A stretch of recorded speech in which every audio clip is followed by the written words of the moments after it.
Subscribe करें और bell दबाएं ताकि कोई खबर रह न जाए।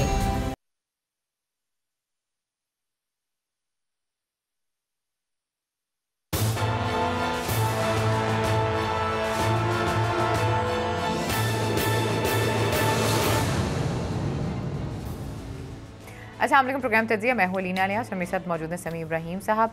आज की पॉलिटिकल सिचुएशन पर बात करेंगे जिसमें चीनी स्कैंडल है, गवर्नर राज है और बाकी इश्यूज़ भी हैं। जी समी साहब। जी बहुत शुक्रिया अलीना।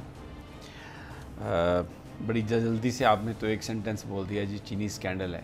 ये इतना बड़ा इसका इम्पैक्ट हो रहा है सियासी पाकिस्तान में कि जो पहले कभी नहीं हुआ वो होने जा रहा है। इसके क्या हो सकते हैं असरात और किस किस ने इसको रुकवाने की कोशिशें की कि ये रिपोर्ट ना आए और कौन कौन इसमें फंसेगा। रिपोर्ट पेश हो चुकी है, आज इस पर हम बात करेंगे। फिर इसके अलावा कुछ ये देखेंगे कि पाकिस्तान में साजिश किस तरह से होती है पॉलिटिकल, और क्या हम उन साजिशों के दौर से बाहर निकल आए हैं। ये जो हमारा निज़ाम है ये पॉलिटिक्स का ये चलता रहेगा। सरवर खान साहब बड़े एक मंझे हुए सियासतदान हैं, इस वक्त तहरीक इंसाफ की काबीना का हिस्सा है। उन्होंने एक बड़ी ज़बरदस्त बात कही है। पहली दफ़ा ये जो नॉन इलेक्टेड लोग हैं उनके हवाले से एक खुल के इस तरह बयान दिया है सरवर खान साहब ने, और उन्होंने ये कहा है कि जी आप उनके एसेट्स डिक्लेयर होने चाहिए। क्या मतलब है इसका?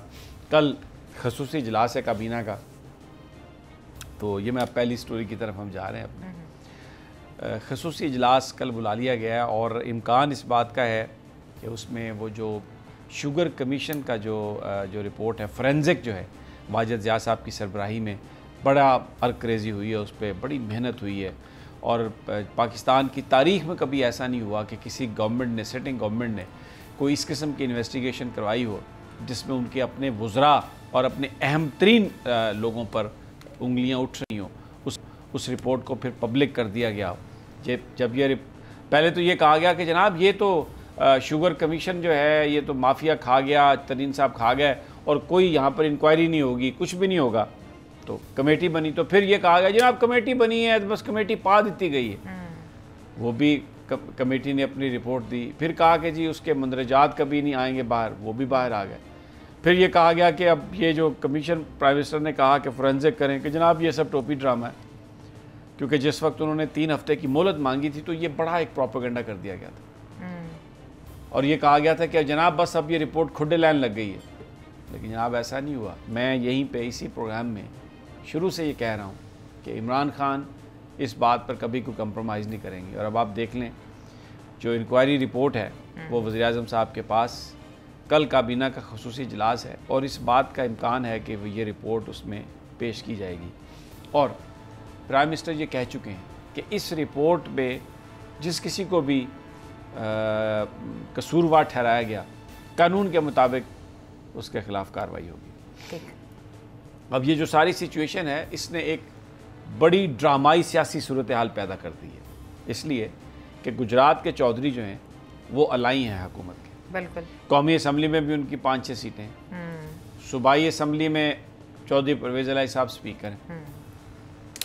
और आज जो काबीना का जो इजलास था जो कल, उसमें जो तारिक चीमा साहब थे वो नहीं आए। एक तरह का उनका बाइकआउट है। वो बहावलपुर से सहाफ़ियों से बात कर रहे हैं और वो बता रहे हैं कि जनाब ये बात है। अब कल जब रिपोर्ट आती है, काबीना में पेश होती है, उसमें अगर परवेज़ इलाही साहब का भी नाम है, जो कि चौधरी यानी यूनुस उनके मोनस इलाही जो उनके हिसाबजादे, अगरचे उनका जो मौक़िफ़ है चौधरी साहबान का वो ये है कि उनके पास सिर्फ शेयर्स हैं, वो उसकी मैनेजमेंट में नहीं थे। लेकिन बहरहाल अब इसमें उस्मान बुज़दार साहब का जो बयान है वो भी इस रिपोर्ट के साथ मुंसलिक है। तकरीबन 200 सफ़हात की ये रिपोर्ट है, उससे भी ज़्यादा है। उन्होंने तो सुना है, जो खबरें आ रही हैं, जो ज़राए कह रहे हैं वो ये कह रहे हैं कि उन्होंने जो सारी चीज़ें वो ब्यूरोक्रेट्स पे डाल दी हैं। किसी 2 बड़े ब्यूरोक्रेट्स का नाम आ रहा है और बड़ी क्लीन चिट दे दी जाएगी। नहीं, देखिए फैसला तो ब्यूरोक्रेट्स ने नहीं दिया ना, ब्यूरोक्रेट्स रिकमेंडेशन का की होगी उन्होंने। बिल्कुल। फैसला तो सियासतदानों ने किया है, तो इसलिए अगर ब्यूरोक्रेट्स को भी सज़ा मिलेगी, लेकिन जिन सियासतदानों ने ये फैसले किए उनके बारे में पूरी कौम देख रही है। ये एक बहुत बड़ा टेस्ट है। बिल्कुल ऐसा। और इमरान खान साहब ने अपने करीबी साथियों से कहा है कि मैं इक़्तिदार, मेरे नज़दीक कोई हैसियत नहीं है, कोई मायने नहीं रखता। मैं जो कानून के मुताबिक सही काम है वो मैं करूँगा, लेकिन इसके साथ साथ जो पॉलिटिकल स्ट्रेटजीज़ हैं वो बन रही हैं, वो मैं अभी आपके साथ डिस्कस करूँगा कि वो क्या है। अब चौधरी साहबान खफा हैं, तारिक बशीर चीमा साहब नहीं जा रहे। पंजाब में जो इस वक्त जो बहुत ज़्यादा हलचल मची हुई है शहबाज शरीफ साहब की वजह से, जो उनकी एक्टिव उन्होंने मीडिया में हुए हैं वो, और टेलीविज़न इंटरव्यूज़ दे रहे हैं DSNGs मंगवा के बैक टू बैक, और उसमें बहुत वो आखिरी वाले इंटरव्यू में तो बहुत जज्बाती भी थे वो बहुत ठीक है। अब जो यार दोस्त ये बता रहे हैं कि चौधरी साहबान जो है ना, उनका ग्राउंड ज़ीरो पे वो हो चुका है मुस्लिम लीग नून के साथ, यानी इख्तलाफात सब खत्म हो चुके हैं। वो तो उस दिन अब अगर सूरत हाल आगे बनती है ऐसी, तो उसमें इस बात का इम्कान है कि अगर कोई अपोजिशन इकट्ठी हो तो परवेज़ इलाही साहब की जो जमात है वो उनके साथ चली जाए। अच्छा। इसलिए कि वो इस बात से बड़े नाला हैं कि जनाब उनका नाम आ गया, और ये तो नहीं होना चाहिए था, इमरान खान साहब की हुकूमत में तो नहीं होना चाहिए था। अच्छा, तारिक बशीर चीमा साहब जो है वो बार बार कह चुके हैं कि हम इक़्तिदार को, ऐसे इक़्तिदार को जूती की नोक पे रखते हैं जिसमें हमारे लीडरान फंस जाएं। अब प्रॉब्लम ये है कि ये सियासतदान जब इनके ऊपर कोई करप्शन के चार्जेस होते हैं तो ये उनको कहते हैं ये सब पॉलिटिक्स है, यानी वो ये क्लब की सी सूरत में काम कर रहे हैं। ये पाकिस्तान का ये इशू रहा है, प्रॉब्लम रहा है। ये मुख्तलिफ सियासी जमातों में हैं, लेकिन इनके आपस में बड़े ज़ाती ताल्लुकात हैं, और वो जी ज़ाती ताल्लुकात हैं जी, कई रिश्तेदारियाँ भी हैं। तो जब कोई ऐसा वक्त आता है जिसमें जो माल इन्होंने बनाया हो उसको रोकने की बात आती है तो ये सब एक हो जाते हैं। और मैं आपको एक बताऊं, जो जेन्युइन सहाफ़ी हैं ना, उनके ये बदतरीन दुश्मन है, उनको ये बिल्कुल पसंद नहीं करते, लेकिन जो कासालेसी करते हैं, जो इनके साथ इनके मौक़िफ़ को आगे लेके जाते हैं, बड़ी इनकी तारीफ़ें भी करते हैं, 2-4 बातें ख़िलाफ़ की, 1-2 बात हक़ में की, लेकिन इनको ज़िंदा रखा मीडिया में। किसी भी और महज़ब सोसाइटी में मैं आपको बताऊं, किसी सियासतदान पर इतना इल्ज़ाम लगे करप्शन का तो वो दोबारा पॉलिटिक्स में नहीं आता। अमरीकी सदर था निक्सन, कभी उसका आपने बाद में नाम सुना उसने कभी किसी के, जब वो वाटरगेट स्कैंडल में निकला तो इतने गैरी हार्ट थे उनके, वो रिपब्लिकन नॉमिनी थे, बहुत स्ट्रॉन्ग थे, एक स्कैंडल की जद में आए, निकले बाहर, उसके बाद ख़त्म हो गया। ये पाकिस्तान वाहिद मुल्क है कि जहाँ पर आप बेईमानी करप्शन के चार्जेस में निकाले जाते हैं, लेकिन अपने पैसे की बदौलत मीडिया को इस्तेमाल करके आप फिर वापस आ जाते हैं, इसलिए कि यहाँ पर कोई चेक नहीं है। जिसके पास जितना माल है, चाहे वो ब्लैक से आया, चाहे वो वाइट से आया, जहाँ से भी आया, वो माल इलेक्शन में फेंकेगा और वो फिर हमारी किस्मतों का फैसला करेगा, और उनको कभी कुछ हो नहीं सका। ये पहला मौका है। देखिए, ये जो आपको सारा जो प्रॉब्लम नज़र आ रहा है ना इस वक्त, कहीं पर हार्मनी की बात हो रही है, कहीं पर ये बात हो रही है कि जी ओहो ये तो बड़ा काम ख़राब हो जाएगा, इमरान खान की क़यादत ऐसी है। वो बेसिकली ये इसलिए है कि ये जो स्टेटस को है ना, इसको इमरान खान लात मारने जा रहे हैं। अब ये जो कल काबीना में रिपोर्ट आएगी, और जो मेरी इत्तला है, जिन लोगों के नाम आए उनको रिस्पॉन्सिबल करार दिया गया, बल्कि कुछ उसमें एडिशन हुई है, और ये बड़ी एक तहलका खेज़ रिपोर्ट होगी, और इसके जो असरात होंगे वो पाकिस्तान के सियासी निज़ाम को यूं हिलाएंगे, क्योंकि अलाइज जो हैं वो इसमें वो कहेंगे कि जनाब ये ऐसा नहीं। और बहुत सारे वो लोग जो बराह रास्त इन्वॉल्व नहीं हैं लेकिन असम्बलियों का हिस्सा है, वो इसको एक बारगेनिंग चिप के तौर पे इस्तेमाल करेंगे। पाकिस्तान की पॉलिटिक्स जो है वो बुनियादी तौर पर आवाम को इसलिए कोई फ़ायदा नहीं हुआ कि जो लोग असम्बलियों में बैठे हैं ये करोड़पति अरबपति लोग हैं, ये करोड़ों और अरबों इसलिए लगाते हैं कि इनको अपना फ़ायदा हो, ये कोई पाकिस्तान के अवाम के लिए नहीं सोचते। देखिए ना, आप कितने गरीब लोग खैरात मांग रहे होते हैं, खैरात देने के लिए लोग सबसे छोटा नोट देखते हैं, और देखिए यार 10 रुपये दे दें, क्या आता है 10 रुपये में, 100 का नोट होगा ना, नहीं वो नहीं देना, 10 देने हैं, 20 देने हैं, तो करोड़ों रुपए लगाते हैं ये इलेक्शन में। तो ये अवाम की भलाई के लिए लगाते हैं। वो कहाँ से आते हैं करोड़ों? वो बच्चे देते हैं, 5 करोड़ लगाते हैं, वो 5 करोड़ बच्चे दे के कोई 20 करोड़ बन जाता है 5 साल में। पहले 5 करोड़ भी उससे आ जाते हैं वापस, अपना डेरा शेरा चलाने के भी 5-7 करोड़ हो गए, फिर अगले इलेक्शन के लिए भी 10 करोड़। तो ये उनके लिए कारोबार है, ये सियासत इन लोगों के लिए कारोबार है। तो इसलिए बहुत सारे लोग इस मौके से फ़ायदा उठाने की कोशिश करेंगे। अब इमरान खान साहब को ट्रिक समझ में आ गए गेम के। अच्छा सर, बेसिकली जो आपने मैं जो अगली बात करना चाह रहा हूँ, कर लें आप, ट्रिक उनको समझ में आ गए हैं। ठीक है। और मैं आपको ये बता रहा हूँ कि जो बहुत सारे लोग पीपल्स पार्टी के और बहुत सारे लोग मुस्लिम लीग नवाज के, वो अपनी क़यादत से तंग थे, इसलिए नहीं तंग थे कि वो कोई बड़े बासूल आदमी हैं वो जो MNAs और MPs, वो इसलिए तंग थे कि उनको कोई लिफ्ट ही नहीं कराता था। अच्छा, उन्होंने को पूछते ही नहीं सी। टिकट देते वक्त करोड़ करोड़ रुपया पार्टी फंड के लिए ले लिया, उसके बाद उनको कोई पूछता ही नहीं था। और अभी भी जो फैसले होते हैं कोर कमेटी के, उसमें क्या होता है, परवेज़ रशीद साहब थे नून लीग में, मरीम नवाज़ साहबा हैं, या 2-4 लोग उनके, और बाकी जो MNAs है, जो MPs हैं, उनको कभी किसी ने बुलाया, कभी को किसी से मिला है? कौमी असम्बली में कोई 25 से 30 ऐसे अरकान हैं जिन्होंने ये यकीन दिलाया तहरीक इंसाफ को कि अगर आपके ख़िलाफ़ कोई नो कॉन्फिडेंस होती है तो हम उस दिन वो आएंगे ही नहीं, क्योंकि ये तो फिर जो तहरीक अदम इत्माद पेश करेगा उसकी रिस्पॉन्सिबिलिटी होगी ना कि वो मेंबर पूरे करे। दूसरा, सूबाई असम्बली की, पंजाब असम्बली का ये आलम है कि 50 से ज़्यादा MPs के साथ उस्मान बुज़दार साहब के राब्ते हैं, और अगर परवेज़ इलाही साहब वहाँ से हटते हैं, अलहदा होते हैं, तो ये जो एक मिथ है ना कि पंजाब में जनाब ये ऐसा हो जाएगा, ये मिथ टूटने जा रही है। इमरान खान साहब ने जो पॉलिसी बनाई है, जिस अंदाज में वो चीज़ों को लेके चल रहे हैं, वो इस चीज़ का उन्होंने पूरा तोड़ किया हुआ है। आप सवाल करें जो आप करना चाह रही थी, फिर मैं इसके बाद ये जो सारी कंस्पिरेसी हो रही है, मैं इसका अगला हिस्सा भी आपको जो आपने बात की है ना कि चौधरी बरादरान के हवाले से, अभी शहबाज शरीफ साहब का जो इंटरव्यू था, उन्होंने उसमें कहा है कि हमारे इख्तिलाफात उनसे ख़त्म हो गए, लेकिन जो मुज़ाकरात की बात है वो भी कोई सीन नहीं है। 6-7-8 महीने, कल भी मैंने ये बात की थी, उन्होंने यही कहा है कि हमारी जो है वो कोई हमें नज़र नहीं आता अभी कि हम बैठेंगे और कोई एक पॉलिसी बनाएंगे। दूसरा, जब तारिक बशीर चीमा साहब के साथ मुलाकात हुई इमरान खान साहब की, तो उसके बाद उन्होंने कहा था कि 24 घंटे के अंदर अंदर मैं आपको कुछ बताता हूँ। वो 24 घंटे से अब मेरे ख्याल में 5-6 दिन ऊपर ही हो चुके हैं। तो इमरान खान साहब ने यही बताया ना 24 घंटे में कि मैंने तो कुछ, उन्होंने उस दिन साफ बोल दिया कि मैंने तो कुछ नहीं कहा। अब पॉलिटिकल इंजीनियरिंग जब प्राइम मिनिस्टर ये कह रहा है कि मैंने तो कुछ नहीं किया, तो उसके बाद क्या तवक्को कर दिया मुस्लिम लीग काफ? तो फिर से मिलने की क्या जरूरत थी? तो Tariq Bashir Cheema, politics is the art of, देखिए, गुफ्तगू करना आपस में, मिलना, मिलकर आप मामलात को हल करने की कोशिश करते हैं। प्राइम मिनिस्टर ने ये तारिक बशीर चीमा साहब को समझाया कि कोई ऐसी हुकूमत की तरफ से ना कोई इंस्ट्रक्शन है, ना कोई हदायत है। अगर आप समझते हैं कि आप बेगुनाह हैं तो ये फोरेंसिक को आने दें, उसके बाद जो अदालती मामला है वहाँ पर आप सुरखरू हो जाएंगे। अगर आपने कुछ किया नहीं तो आपके खिलाफ एविडेंस नहीं होगा। अगर मैंने कोई जुर्म किया है और मेरे खिलाफ एविडेंस है तो फिर मैं ये कैसे कह सकता हूँ कि मैंने ये नहीं किया?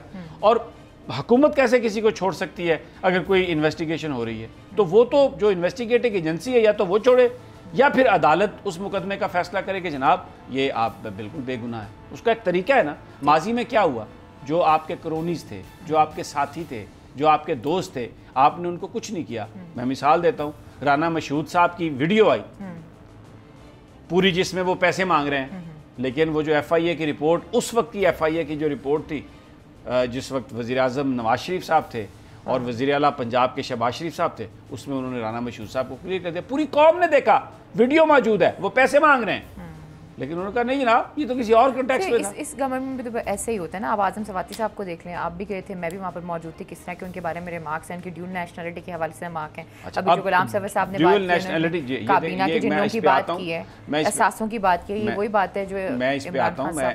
मैं वो जो पहली और मंशूर रहा है। नहीं, मैं आप जी देखिए, आपने बिल्कुल बात तो सही की है, लेकिन एक हम अभी ईस्ट कर रहे हैं ना, तो आपने अचानक वेस्ट बीच में फेंक दिया। सर, वो जब भी PTI की बात आती है आपको वेस्ट ही लगता है? खैर, आप अपनी बात नहीं, वो मुझे लगता नहीं है, वो आवाम जो सुन रही है उनको भी लगता होगा, क्योंकि इस वक्त हम बात कर रहे हैं अदम एतमाद की जो स्ट्रेटेजी है। अब अपोजिशन ने क्या किया है, ये इन्होंने जो नून लीग के बहुत करीबी लोग हैं ना, वो जबान के साथ मिलकर बातचीत कर रहे हैं ना, या कुछ और लोगों के साथ, उनकी स्ट्रेटेजी क्या है? एक वन ऑफ द स्ट्रेटेजी वो ये है कि बजाय इसके कि हम तहरीक अदम इत्माद पेश करें तो इससे आवाम को ये लगेगा कि देखें, चीनी स्कैंडल में एक रिपोर्ट आई और इन लोगों को मुल्ज़म करार दिया गया, तो ये सारे के सारे इमरान खान की हुकूमत को गिराने के लिए इकट्ठे हो गए। इस इंप्रेशन से भी तो बचना है ना उन्होंने। वो ये तो नहीं चाहते कि ये परसेप्शन आ जाए, इसलिए कि आगे भी पॉलिटिक्स करनी है लोगों ने। तो फैसला क्या किया इन्होंने कि जून में बजट है, बिल्कुल, तो क्या किया जाए कि कानूनी और आइनी तौर पर यह है कि अगर बजट सेशन में कोई मोशन, कट मोशन या बजट अगर वो पास ना हो सके तो गवर्नमेंट फॉल कर जाती है। तो ये फैसला किया गया है कि बड़ी बारीक वारदात की जाए और उस बजट इजलास में, बजाय इसके कि हम तहरीक अदम इत्माद पेश करें, उस बजट इजलास में हुकूमत की तरफ से पेश करदा जो फाइनेंस बिल है उसकी किसी जगह पर उसको शिकस्त दे दी जाए असम्बली में। अगर वो पास ना हुई असम्बली में, उसको इतने वोट ना मिलें, तो इसका मतलब ये है कि गवर्नमेंट तो फॉल कर गई। तो that would be the best way कि जिससे ये होगा कि जनाब ये तो बजट का एक कट मोशन थी, उस पर हुकूमत का वोट नहीं मिले, हुकूमत फॉल कर गई। तो ये नहीं कहा जा सकेगा, नून लीग ये कह रही थी, प्लान कर रही है, और पीपल्स पार्टी ये प्लान कर रही है कि ये नहीं कहा जाएगा कि हमने क्योंकि शुगर माफिया के खिलाफ इमरान खान साहब कार्रवाई करना चाहते थे तो इसलिए लड़ाई हुई और वो हुकूमत से अलग हुई और हुकूमत टूट गई। वो ये तासुर देना चाह रहे हैं कि हम हुकूमत के साथ हैं, लेकिन अर्तुगरुल ड्रामा देखा आपने कोई किस्त उसकी? मैंने नहीं देखा, नहीं देखा आपने। उसके अंदर जो साजिशें हैं ना, वो आप यकीन करें, ये ऐसा लग रहा है जैसे ये पाकिस्तानी पार्लियामेंट में उस वक्त की रूह आ गई हुई। ये वैसी ही साजिशें हैं कि बज़ाहिर एक फ़ायदे की बात हो रही है, ये कुछ और हो रही है, लेकिन अंदरूनी खाना जो है वो दूसरी बात हो रही है। तो ये एक उनकी स्ट्रेटजी है जिसमें वो वर्कआउट कर रहे हैं। तो अब ये आने वाले वक्तों में पता चलेगा, अनफोल्ड होंगी चीज़ें। बहुत सारे MNAs MPAs वो जो इमरान खान साहब के साथ जा रहे हैं ना, वो भी वो कहते हैं ना कि हुब्बे अली नहीं बुग़्ज़े मुआविया, यानी वो इस तरह की उनका मामला है। वो अपनी क़यादत से नालां हैं। तो वो डेवलपमेंट बजट भी तो फिर मिल ही जाते हैं ना आपको इस तरीके से, ये भी हाँ, वो मिलते हैं, लेकिन अभी तक इस हुकूमत ने किसी को कोई डेवलपमेंट बजट नहीं दिया। अभी तक 2 साल हो गए, MNAs को तो मिलते नहीं है। चलें, कोई बजट नहीं, डेवलपमेंट के नाम पर कोई फंड्स तो और बड़ा एक सवाल उठता है, इसका मतलब है कोई काम ही नहीं हो रहा ग्राउंड पे। अगर डेवलपमेंट ये एक और बात है, लेकिन पहले जो आपने गुलाम सरवर खान साहब की बात कही थी ना, जिस पे आपने मुझ पे इल्जाम लगाया था कि आपकी हर बात ऐसा लगता है, आप तो बात ही नहीं करने दे रहे, आप शुरू हो सर सुनाएं। आप कहती हैं ना कि मैं इमरान खान साहब की बात आती है तो ईस्ट मैं नहीं कहती, वो लोग कहते हैं। अच्छा चलिए, वो लोग होंगे जो आपके हल्का है बाब में होंगे। ठीक है सर, हम तो बिल्कुल एक बेलाग चलें लेट्स सी। अब जी वो सरवर खान साहब का, गुलाम सरवर का ज़रा शॉर्ट सुनवा दें ज़रा।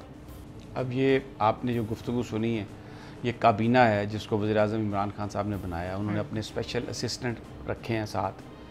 अब ये कह रहे हैं गुलाम सरवर खान साहब बड़े एक मोअज़्ज़ज़ रुकन असम्बली हैं, बड़ी मेरी भी उनके साथ बड़ी अच्छी शनासाई है। मैं उनकी कोई किसी की नीयत पर मैं कोई डाउट नहीं कर रहा, लेकिन वो जो क्वेश्चन कर रहे हैं ना, उसका बड़ा गहरा तल, ये सब बेसिकली ये इमरान खान साहब के हवाले से ये बात है। जब आप काबीना किसने बनाई है, वो स्पेशल असिस्टेंट्स जो हैं वो किसने रखे हैं, वो जो एडवाइज़र हैं वो किसने रखे हैं। तो ये क्या कह रहे हैं कि उनको कुछ पता ही नहीं है कि वो कौन लोग हैं, मुझे नहीं पता। वो कह रहे हैं कि आप बस आते हैं उनकी डिक्लेयर करने बात खत्म हो गई सर, ये तो बड़ी वैलिड बात है। नहीं, ये सिर्फ एसेट्स की बात होती ना, तो फिर तो वो बात वहीं पे ख़त्म हो जाती। ये पूरी गुफ्तगू आपने सुनी है जिसमें कि हम उनको जानते ही नहीं हैं, वो कौन है, वो कहाँ से आए हैं। ये बड़ी मीठे मीठे अंदाज में बहुत बड़ी तनकीद है। बड़े पॉलिटिक्स में ऐसा ही होता है। मैंने आपसे कहा था ना कि आपने अर्तुगरुल नहीं देखा कि पॉलिटिक्स में साजिश कैसे होती है। अब मैं आपको एक और शार्ट सुनवाता हूँ जो इससे बड़ा रिलेटेड है, और ये कोई बंदा नहीं कह रहा, आम आदमी नहीं है, ये हामिद मीर साहब की गुफ्तगू है एक प्रोग्राम में, पुराने प्रोग्राम में। ज़रा मैं आपको ये बेसिकली इसलिए सुनवाना चाहता हूँ, आपको ये पता चल सके कि पाकिस्तान में साजिश कैसे होती है, माजी में कैसे होती रही, कौन लोग साजिश करते थे, और अब क्या वजह है कि अभी तक साजिश कामयाब नहीं हुई, ये सब मामला नहीं चले। ज़रा सुनवाइए जी वो गुफ्तगू हामिद मीर साहब की। अब मुझे आप एक बात बताएं, मैं थोड़ा सा इस पे बात करना चाहूँगा कि हामिद मीर साहब ये कह रहे हैं कि बेनज़ीर भुट्टो की गवर्नमेंट बड़ी स्मूथ चल रही थी, फ़ारूक खान लगारी प्रेसिडेंट थे, और नवाज़ शरीफ साहब ने जर्नलिस्टों को बुला के ये कहा कि मेरी हुकूमत आने वाली है और मेरी आपसे ये ख्वाहिश है कि आपने पहले 100 दिन मेरे पर तनकीद नहीं करनी। तो उन्होंने कहा कि ये इतना स्मूथ चल रहा था, हमने कहा आपकी कैसे गवर्नमेंट आएगी। लेकिन बाद में क्या होता है, अचानक मुर्तज़ा भुट्टो कत्ल होते हैं, उसके बाद फ़ारूक खान लगारी उस असम्बली को तोड़ते हैं, मलिक महराज खालिद साहब वज़ीर-ए-आज़म बनते हैं, फिर इलेक्शन होते हैं, और इलेक्शन में नवाज़ शरीफ साहब 2/3 मेजॉरिटी लेके आ जाते हैं। यानी इलेक्शन होने से 4 महीने पहले नवाज़ शरीफ साहब को पता था कि मैं वज़ीर-ए-आज़म बनने वाला हूँ, और वो अपनी लॉबिंग उन्होंने शुरू कर दी थी। बहुत कुछ उन्हें पता था ना। ये होती है साजिश कि अंदरून खाना आप क्या बात कर रहे हैं। और उस वक्त क्या फ़ारूक खान लगारी ने इल्ज़ाम लगाया था, कराची में एक्स्ट्रा जुडिशल किलिंग्स हुई हैं, सियासतदानों के साथ ये किया गया है। लेकिन 4 महीने पहले नवाज़ शरीफ सहाफ़ियों को मिला के बैठ के ये कह रहे हैं कि जनाब आप ये 100 दिन आपने हमसे नहीं। सर आजकल एक और बड़ी खबर चल रही है, वो चौधरी निसार के हवाले से अगर आप गौर करें कि इमरान खान साहब की चौधरी निसार से मुलाकात होती है और वो कहते हैं कि आप मेरी पार्टी में आ जाएं क्योंकि नेक्स्ट इलेक्शन मेरा है। नहीं तो वो आए हैं पार्टी में। सर वो आए तो नहीं है क्योंकि उन्होंने मना कर दिया। नहीं, नेक्स्ट इलेक्शन इमरान खान साहब तो इसलिए कह रहे थे ना कि मेरा है नेक्स्ट इलेक्शन। वैसी बात हो रही है कुछ? नहीं, वैसी बात नहीं है ये। एक सियासतदान ये कह सकता है कि मेरे इतने बड़े बड़े जलसे हो रहे हैं तो मैं जीतने लगा हूँ, मैं ही गवर्नमेंट बनाऊंगा, ये बात और है। ये सियासतदान की सियासतदान से बात है कि आओ मिलके, ये जर्नलिस्टों को ये कहना कि आपसे मैं ये वादा लेता हूं और उस वक्त कोई इलेक्शन का सीजन नहीं है, कि आप इस बात को मिक्स नहीं कर सकती। कोई इलेक्शन का सीजन नहीं है, गवर्नमेंट स्मूथ चल रही है और आप बुला के जर्नलिस्टों को कहते हैं कि मेरी गवर्नमेंट आने वाली है, आपने पहले 100 दिन मुझसे कुछ नहीं करना। तो ये आप जो दो पॉलिटिशियन की आपस में बात है उसको इससे कैसे आप इसकी मुमासलत कर सकती हैं? There is no comparison. और फिर ये कोई इलेक्शन के सीजन की बात नहीं है। जो मैं बात आपसे कह रहा हूँ ना, मैं आपसे कह रहा हूँ कि पाकिस्तान में साजिशें ऐसी होती रही हैं। मैं एक थोड़ी सी हट के बात है, मैं कहना ये चाह रहा हूँ कि ये बिलावल भुट्टो साहब को ये देखनी चाहिए वीडियो। वो जिनके साथ खड़े होकर बात कर रहे हैं ना, वो उनके मामू के कैसे ये पता था कि मेरी हुकूमत आने वाली है। और फिर मुर्तज़ा भुट्टो मरा गोली से, और फिर उसके बाद आपने फारूक लगारी साहब ने गवर्नमेंट तोड़ी। तो वो जो जिन लोगों ने भी वो साजिश बनाई, उनके जो ताने बाने थे, तो वो उन सब के हाथ उस खून में रंगे हुए हैं ना, क्योंकि आपने साजिश को एग्जीक्यूट किया और एग्जीक्यूट करने के लिए आपने मीर मुर्तज़ा भुट्टो को कत्ल किया और फिर उसके बाद इल्ज़ाम लगाया आपने। उस वक्त भी मैं आपको बताऊं, मीडिया ने फ़ौरन जो इल्ज़ाम लगा दिया था वो जी आसिफ जरदारी ने मरवाया। ओ भाई, नवाज शरीफ बुला के कह रहा है अहमद मीर साहब को और इन चार जर्नलिस्टों को कि मेरी हुकूमत आने वाली है, तो आसिफ जरदारी ने मरवा के नवाज शरीफ की हुकूमत देनी थी। हम बहुत बड़े, मैं क्रिटिक हूँ आसिफ अली जरदारी पर, क्योंकि उन्होंने जो पॉलिसीज़ बाद में बनाई, उन्होंने अमीरों को, वडेरों को आगे लेके आए, पार्टी के वर्कर्स को पीछे किया। मैं उस पर मैं हमेशा से मेरी एक पोजीशन है। लेकिन आसिफ अली जरदारी का मीर मुर्तज़ा भुट्टो के कत्ल में कोई हाथ नहीं था। ये जो वीडियो है ना, ये बिलावल को देखनी चाहिए कि ये किन लोगों के साथ सियासत कर रहा है। सर जिसने भी सियासत करनी होती है वो इन वडेरों और इन्हीं जो कास्टें हैं, दरिशे दौलताने हो गए, इन्हीं सबको आगे लेकर आता है। खैर जी, प्रोग्राम में वक्त तो एक छोटी सी ब्रेक है। जब ब्रेक से वापस आते हैं इस पर मजीद भी बात करते हैं। Stay with us.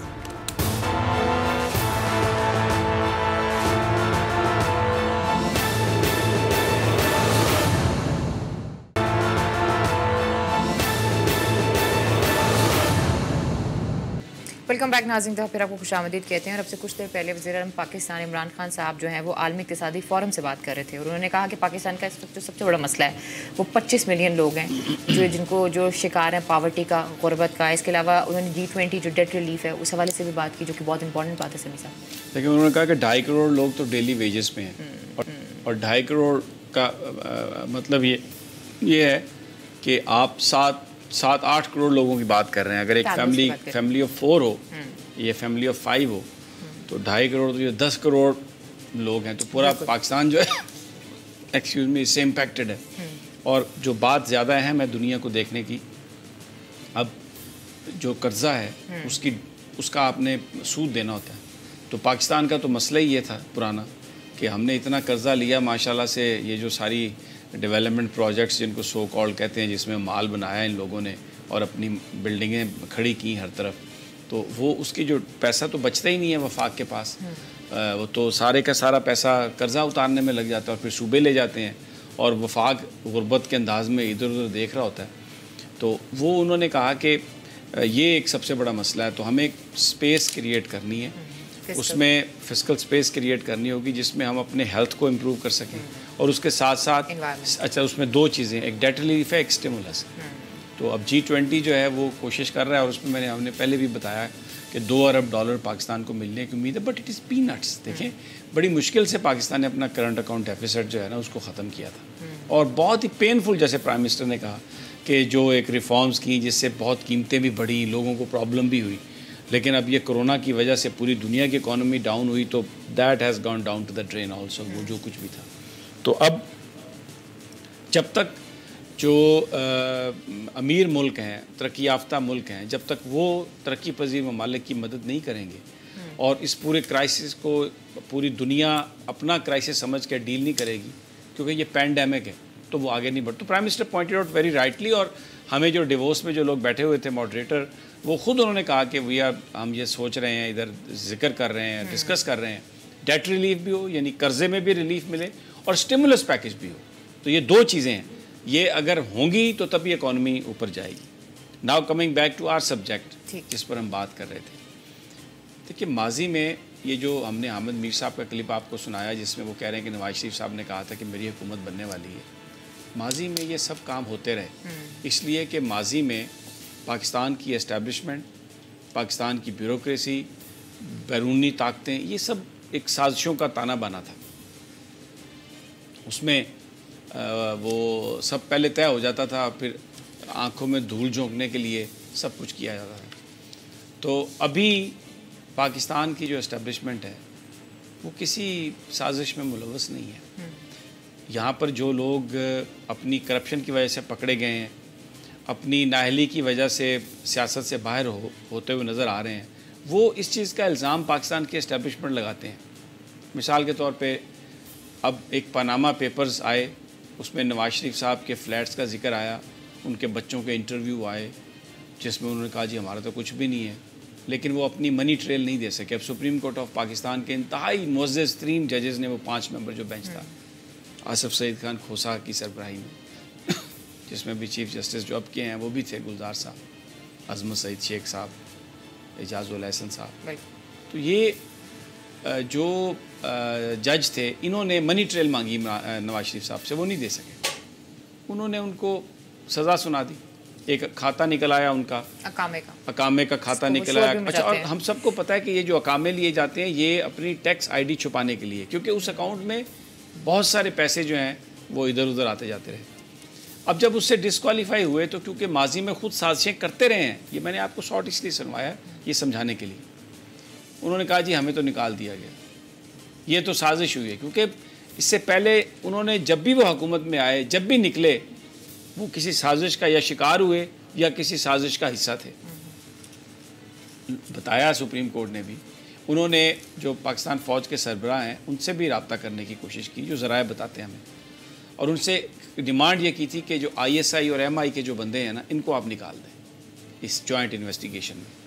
तो पाकिस्तान की फ़ौज का ये कहना था कि ये सुप्रीम कोर्ट ऑफ पाकिस्तान ने ऑर्डर दिया, एक कमेटी बनाई, इन्वेस्टिगेशन टीम बनाई, तो हम कौन होते हैं सुप्रीम कोर्ट के अहकामात को नज़रअंदाज करने वाले?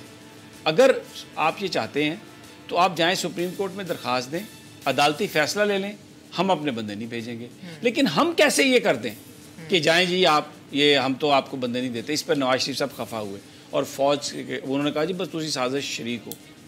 ये आपको समझ इसलिए आएगी नवाज शरीफ साहब के सोचने की कि 80s में जब ये लिफाफा जर्नलिज्म का आगाज़ हुआ ना, सारा इन्होंने पैसे दिए और सब कुछ किया, उसमें वो मीर शकील रहमान को 54 कनाल ज़मीन भी मिली, यानी वर्किंग जर्नलिस्टों को भी माल मिला, ओनर्स को भी माल मिला, और वो पूरा माल जो था उसने उनको इक़्तिदार में वो लेके आया।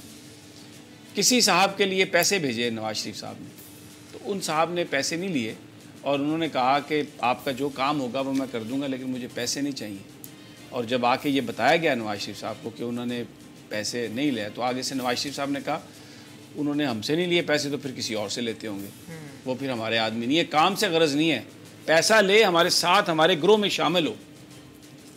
अब वही एक उनका सारा फ़लसफ़ा, उसी में उनकी सारी ग्रोथ हुई। तो वो आ गए और उन्होंने कहा जी कि मैं, ये तो मुझे तो निकाला गया।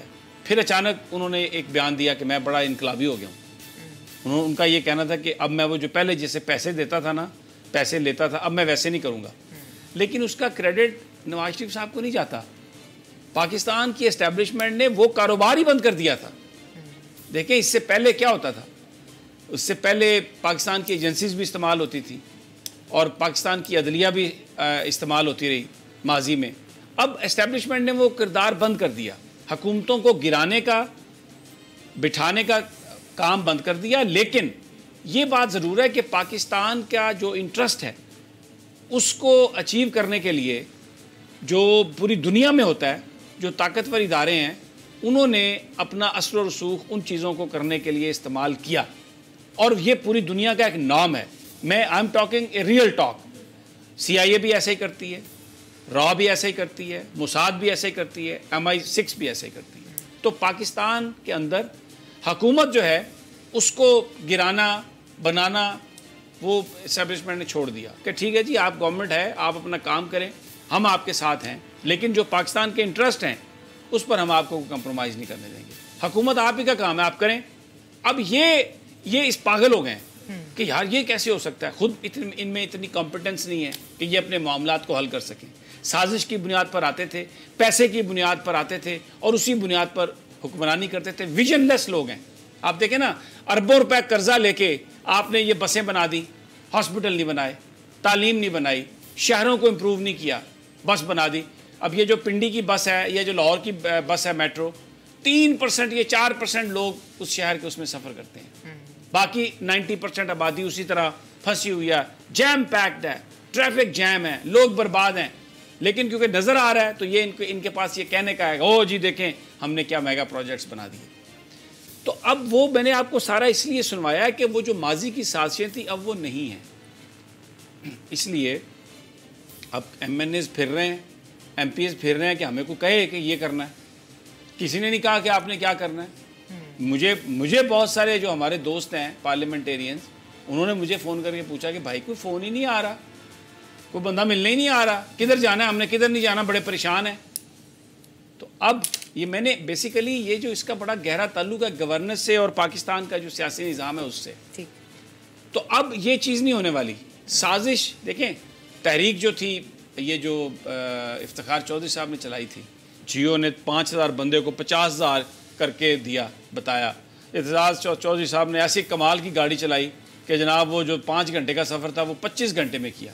ठीक है, हम सबको पता है कि वो कोई अदलिया बहाली तहरीक नहीं थी, वो एक्चुअली जो डीप स्टेट है उसका ये फ़ैसला था कि आपने मुशर्रफ को हटाना है। मुशर्रफ को हटाने के लिए ये सब कुछ किया गया और उसमें इफ्तिखार चौधरी को हीरो बनाया गया। और फिर आप देखें ये जो बहुत ज़्यादा बेसिकली ये इसी पे है ना कि जब ये गुजरांवाला पहुँचे थे नवाज शरीफ साहब, तो फ़ोन आया, तो फ़ोन पे ये वापस चले गए, क्योंकि पहले काम होता ही फ़ोनों पे था। मुझे याद है मैं एम्बेसडर हॉलब्रुक के साथ जब अमेरिका से इधर आ रहा था तो मुझसे कहा एम्बेसडर हॉलब्रुक ने कि इफ्तिखार चौधरी के पास भी जाना है मैंने, और उनसे मैंने मिलने के लिए जाना है और वो शुक्रिया अदा करने जाना है और उसको ये बताने जाना है कि भाई हमारा क्या किरदार है तुम्हारी बहाली में। तो अब देखें ये वो बातें हैं जो माजी का हिस्सा हैं। अल्हम्दुलिल्लाह पाकिस्तान में सियासत तब्दील हो गई है। मैं ये नहीं कहता कि 100% तमाम नकाइस दूर हो गए, लेकिन एक वो जो तरीका होता था ना कि आप आएँ इक़्तिदार पे कब, अब 18th अमेंडमेंट जो है इस पर जो बात हो रही है इसलिए नहीं हो रही कि पाकिस्तान की फ़ौज ने कोई इक़्तिदार पर कब्ज़ा करने के लिए कोई कानून बनवाने हैं। बुनियादी तौर पर इस तरीके से ये अमेंडमेंट की गई है कि वफाक इससे कमज़ोर हो गया। अब कर्जा लेने के लिए जो सॉवरेनिटी है, जो वो सॉवरन गारंटी है, वो वफाक दे रहा है, और जो पैसे आ रहे हैं उसमें से 60% 57% सूबे ले जा रहे हैं। ना कर्जे अदा करने के लिए पैसे वापस हैं, ना किसी डेवलपमेंट प्लान के लिए पैसे वापस हैं, और हम आहंगी बिल्कुल नहीं है। हेल्थ चली गई, एजुकेशन चली गई, अपने अपने निसाब बना लिए, अपने तरीके से सारा वो उन्होंने काम शुरू कर दिया। तो वो जो एक स्ट्रॉन्ग फेडरेशन है, लेकिन प्रोविंशियल ऑटोनॉमी रहे, ये बिल्कुल उसके हम सब हक में हैं। ये पाकिस्तान का जो 73 का आइन है उसकी ये रूह है कि जो प्रोविंशियल ऑटोनॉमी है आपने उसको रखना है, लेकिन इसके साथ साथ जो वफाक है वो भी एक मजबूत आपको चाहिए। ऐसा नहीं हो सकता कि सूबे जो हैं वो सारे वफाक से पैसे ले जाएं, कर्जा अदा करने के लिए वफाक और कर्जे के जो पैसे आएँ वो खाने के लिए सूबे, ये नहीं हो सकता। तो ये बुनियादी तौर पर जो पाकिस्तान के अंदर ये जो बात चलती है ना साजिशों का होता है कि ये हो रहा है और ये बड़े लोगों से मुलाकातें हुई होंगी, मुलाकातें शहबाज शरीफ साहब की, लेकिन वो इदारे वो लोग अब हुकूमत को इस तरह तब्दील करने में इंटरेस्टेड नहीं है कि जी आप यूँ करते हैं, वो ये तासुर देते हैं। पंजाब में आप तासुर देना कि जनाब मैं मिल के आया और बड़े साहब को और वो मेरे साथ हैं, को 50-60 MPs तो उसी वक्त साथ आ जाएंगे। आप ये इंप्रेशन कायम रखना ज़रूरी है कि हम एस्टैब्लिशमेंट के पसंदीदा हैं और अब बस इनका झगड़ा हो गया खान का और हमें एस्टैब्लिशमेंट लेके आ रही है। आपने बिल्कुल ठीक बात की। प्रोग्राम का वक्त जो है वो खत्म हो गया, लेकिन मुझे याद है कि साजिशें भी खत्म हो गई जैसे प्रोग्राम पे। लेकिन लेट्स सी, अब मैं इस पर कोई कमेंट नहीं करूँगी, बहुत सेंसिटिव इशू है। और दूसरी चीज़ ये है कि मुझे याद आ गया वो सेनेट के चेयरमैन का इलेक्शन हुआ था, वो भी एक ऐसा इलेक्शन है जो इसी गवर्नमेंट के होते हुआ था जिस पर बहुत से सवाल उठाए जाते हैं। खैर जी, मुझे और समी साहब को इजाज़त दीजिए आज के प्रोग्राम से। सर कल उठाएंगे अगर आप इजाज़त देंगे, क्योंकि आज आप बहुत जज्बाती थे। हम दोनों को इजाज़त दीजिए, अपना बहुत ख्याल रखिए। अल्लाह ने के बाद